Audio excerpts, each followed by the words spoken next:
Angkatan bersenjata Yaman melakukan serangan gabungan dengan perlawanan Islam di Irak atau IRI.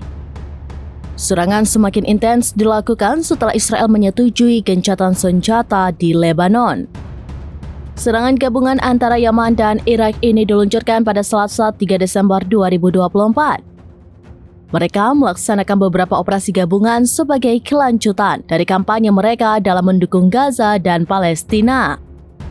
Keduanya menyerang beberapa target di utara dan selatan Israel. Juru bicara perlawanan Ansarullah Yaman, Yahya Saree, menyebut ada 3 operasi militer yang menyasar Israel.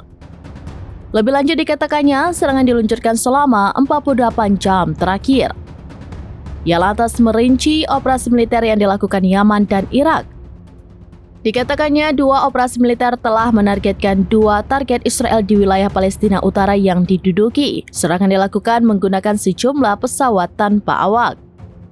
Sementara operasi ketiga menargetkan target vital di wilayah al-Rashrash atau Eilat dengan senjata yang sama.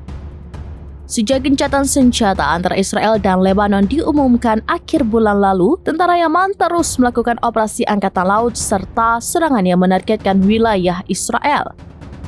Yaman menargetkan kapal perusak Amerika Serikat dan 3 kapal pasokan dengan rudal dan drone pada Minggu 1 Desember 2024. Namun, tentara Israel mengaku telah mencegat rudal balistik Yaman di wilayah Israel.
Download Tribun X sekarang, menghadirkan lokal menjadi Indonesia.